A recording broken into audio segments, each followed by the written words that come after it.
Alright, I'm just walking around the neighborhood here. You can get an idea of what a local Japanese neighborhood looks like at night.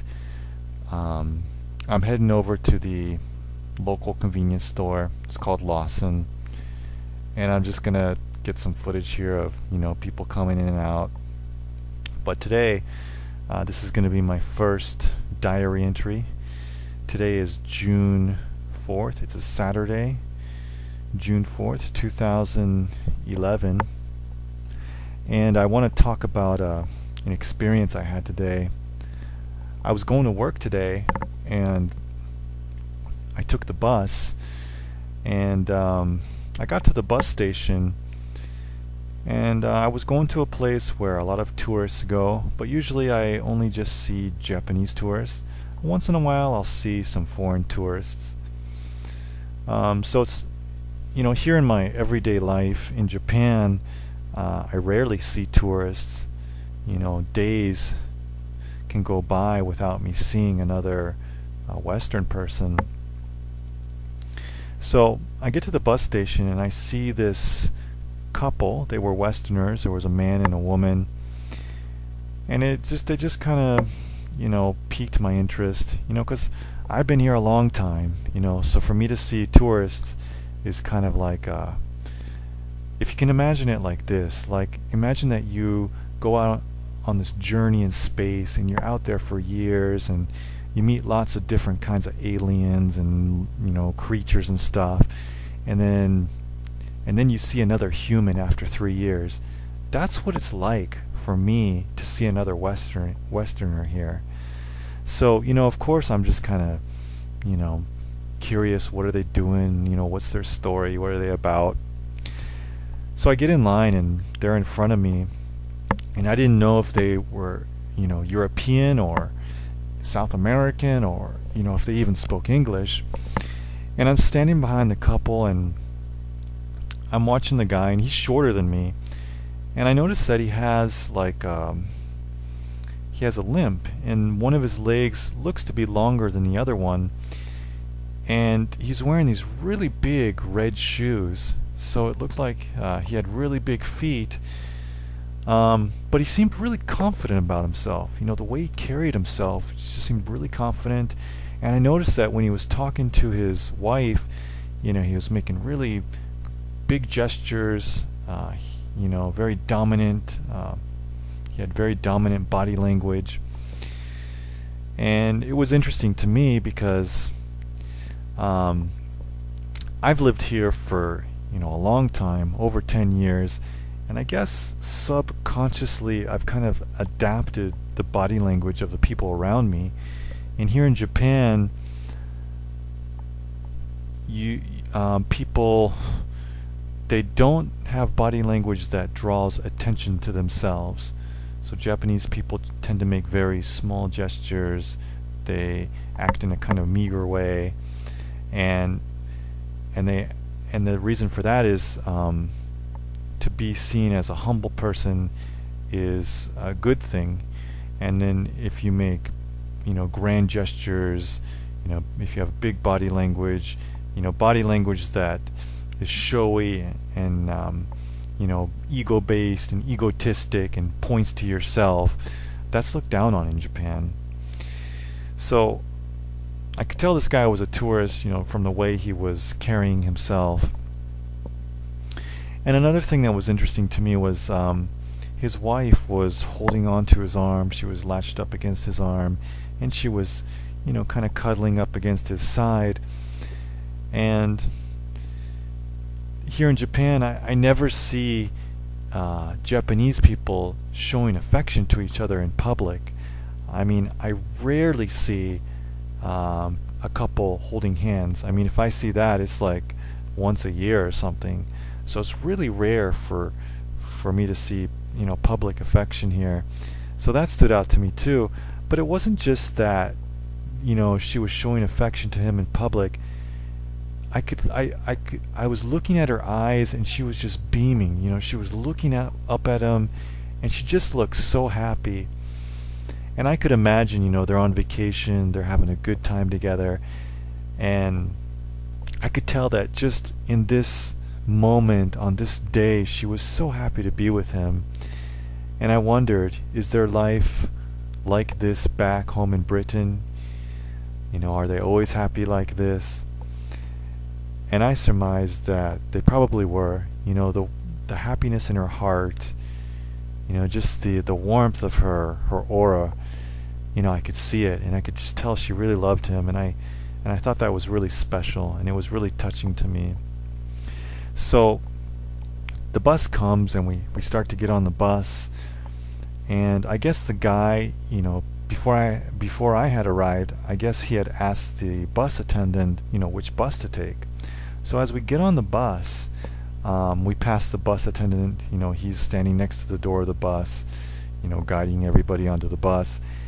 And this British guy bows to the bus attendant, and the bus attendant bows to him. And I just thought that was interesting, because I ride this bus many times. I've ridden it hundreds of times, and they never bow to me. But I guess if you're a tourist, you get special attention.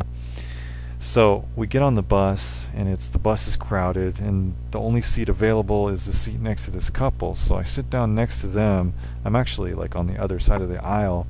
I sit down next to them, and I'm not trying to listen to what they're saying, but I can kind of overhear what they're talking about. And I hear this guy talking, you know, he's telling his wife where everything is and what everything's about. And I'm starting to think, well, this guy's kind of arrogant, you know. He's just a tourist here, but he's acting like he knows everything, and he has this big body language, like he's the man or whatever. And for example, he was telling her, and next we're gonna head east down here, and we're gonna arrive at this place. And actually, we were going southwest. So I just thought the guy was really, you know, full of himself, and it kind of connects to another, like, I guess, a bias I have against British people. You know, I've had a lot of negative experiences with British people during my time in Japan. So I guess my image of him was also connected to that. And, you know, so I kind of thought the guy was kind of fake, the way he was acting. And we're getting closer to the station, and so I pull out my wallet to get my money out, and the bus fare was 500 yen. So I pulled out five 100 yen coins, and I was playing with the coins in my hand because I was kind of bored. I was just fiddling with the coins, and then before I knew it, I dropped one of the coins, and I heard it plunk on the floor of the bus, and I heard it roll. And so I looked down to see where it went, because I didn't know which direction it went, and I looked all around and I didn't see it. And so I couldn't find it. So then I really got down there, like I'm on all fours, and I've literally got my head under the bus seat, and I'm looking all around for this coin. I mean, it's a 100 yen coin. It's not a lot of money, but it's not a little money either. It's about equal to $1 US. And I'm a little bit embarrassed, you know, because I'm wearing a suit, and I'm like looking for this coin, and I just don't see it anywhere.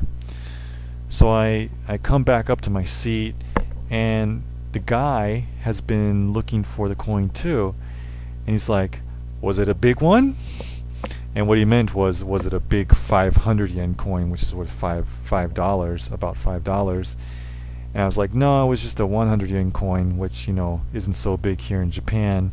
And what I meant by that was that, you know, 100 yen doesn't go far here in Japan. And he's like, well, I guess the cleaning guy is going to be lucky today. And just the way the guy talked to me, it was so, in that instant, I just changed, you know. Up until that point, I had been knocking the guy down and kind of criticizing him. But the way he spoke to me was so friendly and so kind and so open.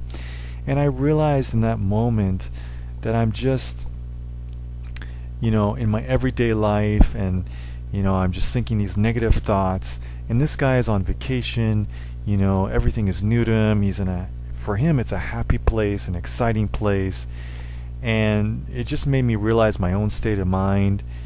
And then I started to feel bad because up until this point I had just been, knocking the guy down and criticizing him, and I just assuming that he was a certain way, and he was actually just a really nice guy.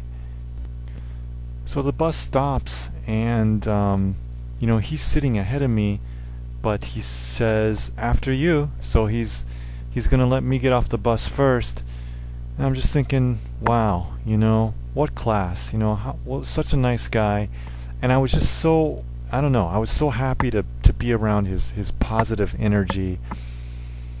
And I guess there's there's 2 points to my story, and one is that I believe in karma.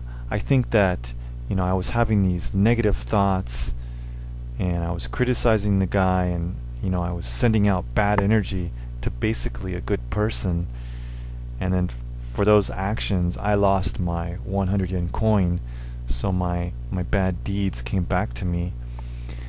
And the other is that I shouldn't judge people until I've met them face to face. I think we all like to think that we don't do things like that we don't talk bad about people or think bad things about people, that we don't judge people. But losing that 100 yen coin made me realize something about myself. That experience was like an impetus that pulled me out of my reality and let me see myself from a third-person perspective. So in a way, even though I didn't want to lose my hard-earned money, I guess I paid a small price for a valuable lesson.